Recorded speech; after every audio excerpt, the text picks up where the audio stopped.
Right, kids, I want to have a quick talk about exercise 4A. 4A is the head cut here, and you're not going to wield it like this. Yeah, and you see the break at the wrist? So if you wield it like that and then bring it around and cut, that's not actually going to work. Let's use an edged weapon because it will become much clearer why it won't work. Okay, so from here you can see that the blade is on edge coming down directly through the target. So what I want is the wield has to be on that false edge. It's a false edge wield into the hanging parry. You can't just do that. Similarly on this side, I can't just fold my wrists like this to get the blade down there. This is, if you were actually attempting to do an interception at this point and use this blade as a defense, you can see there's no facility, there's no opportunity for that wrist to be weak. Yeah, if that's receiving a blow and you're in this shape as that happens, that is literally either going to knock the sword out of your hand if you're lucky, or knock your hand off the end of your arm if you're not.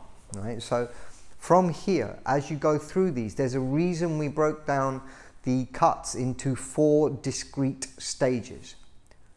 Wield. Look at that. It turns over without the wrist going like this or like that or anything like that. It just turns along its axis, right? There it is. There's the wield. And now I'm not, as you can see, actually going to do this with my hand to move the sword point down towards my hip.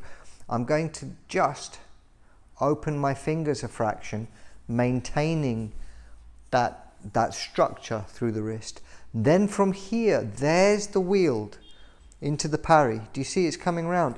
Again, I'm rotating my hand. The whole forearm is rotating around the wrist to here. Extend. There's the cut. Look, there's the wield. Yeah, there's the hanging parry.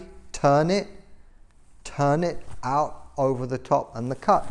And if I look at that from the other side, and it's equally critical on either side here. Again, I'm rotating my hand entirely all the way over. There it is. There's the push, and you can see I keep the wrist flat. What I don't do is this. No, bad.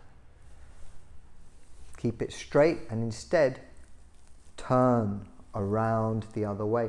And now the leading edge of the blade is already aligned for the cut coming over the top. If it's like this, then when I get to here, I have to rotate it and then continue the cut like that, because this is hitting with the flat. And if you've wielded it incorrectly, can you see I'm rowing up to the standing position and the cut? The cut is, it's 270 degrees. The cut began from here.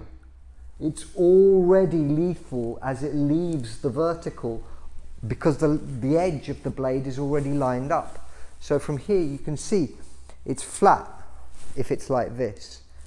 There's it, and that cut is coming down clean. I'll turn it and look, wait for it. Do you see the wield? So that the edge is already in line from the hanging parry, already in line. There's the hanging parry. There's the tiny adjustment so that the blade is now in line with the cut. And it's true for any angle cut that I would want to deliver. Don't want to hit my... that I am going to arrange for the edge to be accurate to the cut before I've even started the cut. How do I make sure that happens? There's only one way. You have to be mindful as you wield. All right? Don't let the wielding happen like this or like that. The wrist only rotates around the axis of the forearm. Okay? Remember that. go back, do another 300 cuts, send in the videos.